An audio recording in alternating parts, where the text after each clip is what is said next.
Welcome to our channel. నేను Yagnamurthy. SSMB 29 లేదా ఎస్ఎస్ఆర్ఎంబి ఏదేమైనప్పటికీ కూడా సూపర్ స్టార్ మహేష్ బాబు, దర్శక ధీరుడు ఎస్ఎస్ రాజమౌళి వాళ్ళిద్దరి కాంబినేషన్లో రూపుదిద్దుకుంటున్నటువంటి సినిమా మీద ఇప్పుడు అందరి దృష్టి ఉంది. కారణం బాహుబలి సిరీస్, ఆ తర్వాత RRR. ఈ సినిమాలతోటి అంటే మొత్తం 3 సినిమాలతోటి రాజమౌళి పేరు దేశవ్యాప్తంగానే కాకుండా ప్రపంచవ్యాప్తంగా వినిపిస్తూ ఉంది. RRRతో అయితే ఆయన ఏకంగా హాలీవుడ్ డైరెక్టర్స్ను కూడా ఇంప్రెస్ చేశారు. అందులో ఆయన చిత్రీకరించినటువంటి ఎమోషనల్ సీన్స్ ఏవైతే ఉన్నాయో, కొన్ని యానిమల్ సీన్స్ ఏవైతే ఉన్నాయో వాటికి వాళ్ళు డైరెక్టర్సే, పేరు పొందినటువంటి డైరెక్టర్సే చాలా బాగా ఇంప్రెస్ అయిపోయి రాజమౌళిని ప్రశంసించకుండా ఉండలేకపోయారు. స్టీవెన్ స్పీల్బర్గ్ లాంటి వాళ్ళు, అలాగే ఇంకా చాలామంది పేరు పొందినటువంటి డైరెక్టర్లతో పాటు హాలీవుడ్ విమర్శకులు, విశ్లేషకులు కూడా RRR సినిమా చూసి ఫ్లాట్ అయిపోయారు. ఆ సినిమాకి 2 ఆస్కార్ అవార్డులు కూడా రావటం మనందరికీ తెలిసిందే. ఒక తెలుగు సినిమాకి, అదే ఒక భారతీయ సినిమాకి చాలా కీలకమైనటువంటి మ్యూజిక్, అటు ఒరిజినల్ స్కోర్, ఒరిజినల్ మ్యూజిక్ కిరవాణికి, అలాగే ఆ నాటు నాటు పాటకి ఇచ్చినటువంటి లిరిక్స్ ఏవైతే ఉన్నాయో ఆ లిరిక్స్కి గాను చంద్రబోస్కి, ఇద్దరికి కూడా ఆస్కార్ అవార్డులు లభించాయి. ఇది మొత్తం తెలుగు వారందరి ఛాతీలు కూడా ఉప్పొంగిన సందర్భం అది. మరి అలాంటి రాజమౌళి ఒకవైపు, ఇంకోవైపు మహేష్ బాబు ఇప్పటి వరకు కూడా ఒక్క పాన్ ఇండియా సినిమా చెయ్యకపోయినా మహేష్ బాబు ఇమేజ్ అనేది ఏ స్థాయిదో గుంటూరు కారం అనే ఒక ఫ్లాప్ సినిమా తెలియజేసింది. అది ఫ్లాప్ అయినప్పటికీ కూడా ఆ సినిమా ఆడదు అని చెప్పేసి రిలీజ్ అయినప్పుడు అందరూ తేల్చేసినప్పటికీ కూడా 180 కోట్ల రూపాయల పైనే గ్రాస్ని సాధించడం అనేది అది కేవలం మహేష్ బాబు ఇమేజ్, స్టామినాకి నిదర్శనం. ఇప్పుడు ఏకంగా పాన్ ఇండియా కాకుండా పాన్ వరల్డ్ సినిమాని ఆయన చేస్తున్నాడు.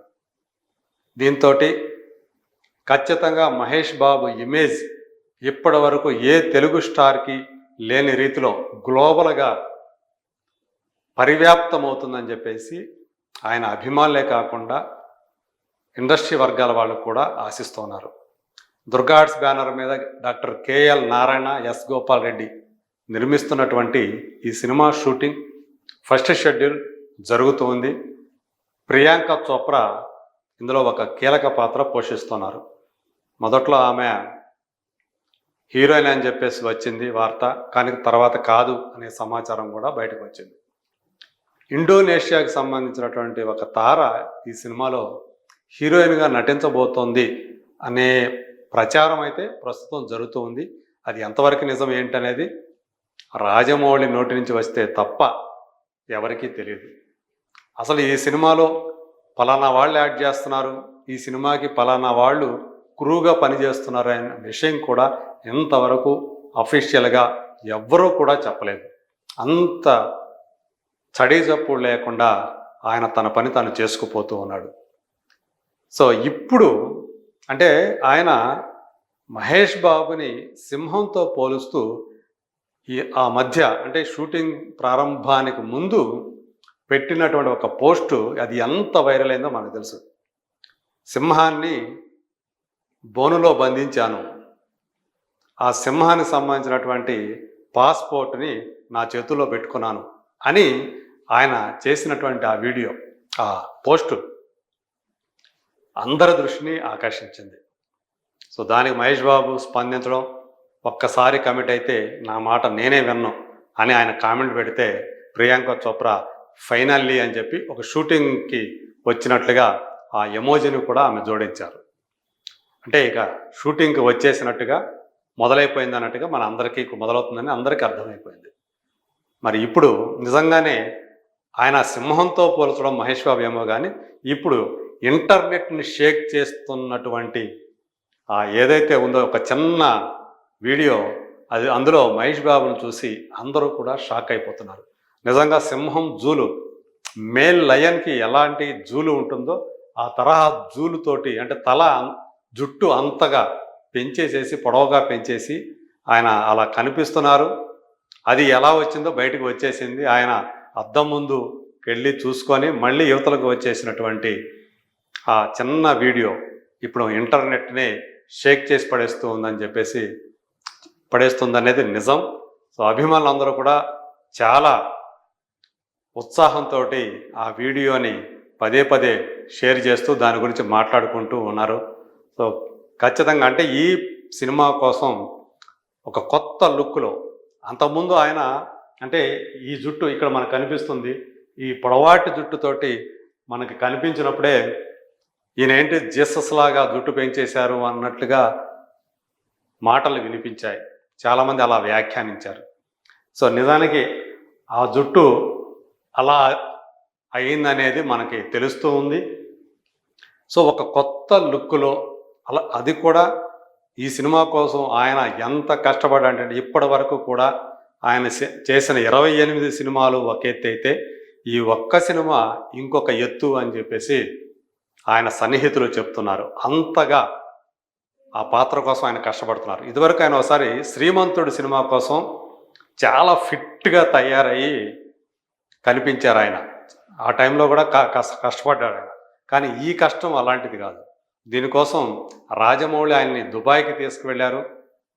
ట్రెక్కింగ్లో, అలాగే బంగీ జంపింగ్లో, స్కేటింగ్లో, అలాగే ఇంకా అంటే ఈ సినిమాకి ఎలాంటి యాక్షన్ సన్నివేశాలు వస్తాయో దానికి సంబంధించినటువంటి అంశాలన్నిటిలో కూడా ఆయన ట్రైనింగ్ ఇప్పించారు.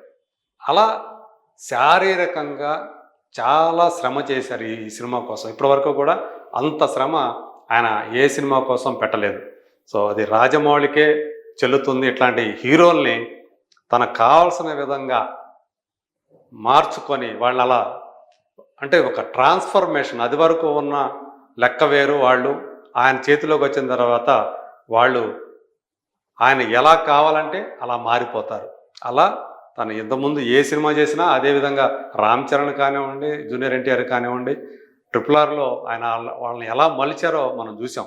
ఇప్పుడు అదే తరహాలో, ఎందుకంటే ఈ సినిమాలో లోకాన్ని మొత్తాన్ని చుట్టే ఒక వీరుడిలాగా మహేష్ బాబు కనిపించబోతున్నారు. అందుగురించే ఆ పాత్ర కోసం ఆయన అలా తయారవుతున్నారు. ఇప్పుడు ఆ చిన్న వీడియోతోటి ఇంటర్నెట్ మొత్తాన్ని కూడా షేక్ చేస్తున్నారు. ఇక ఈ ఫస్ట్ షెడ్యూల్ అయిన తర్వాత సెకండ్ షెడ్యూల్ని ఫారిన్కి, అంటే దక్షిణాఫ్రికా అడవుల్లో చేయటానికి యూనిట్ అంతా కూడా ప్లాన్ చేసుకుంటూ ఉంది. సో మొత్తానికి వచ్చే సంవత్సరం 2026లో ఈ ఫస్ట్ పార్ట్, ఎందుకంటే ఇది 2 పార్ట్స్గా ఈ సినిమాని జక్కన్న ప్లాన్ చేస్తూ ఉన్నాడు. సో మొదటి భాగం అందులో వచ్చే సంవత్సరం మేబీ సమ్మర్కి వచ్చే అవకాశాలు ఎక్కువగా ఉన్నాయని చెప్పేసి తెలుస్తూ ఉంది. మరి ఆ సినిమా కనుక వస్తే అది ఎలా ఉంటుంది ఏంటి అనేది ఇక ఎవరి ఇమాజినేషన్కి వాళ్ళకి వదిలేయటమే. మరి చూద్దాం. సో రాబోయే రోజుల్లో ఈ సినిమా సంబంధించిన ఏ చిన్న అప్డేట్ అయినా సరే ఫ్యాన్స్కి, అటు మహేష్ ఫ్యాన్స్ కానీ జక్కన్న ఫ్యాన్స్ కానీ, అది ఒక సంబరాన్ని తీసుకొస్తుందంటంలో సందేహమే లేదు.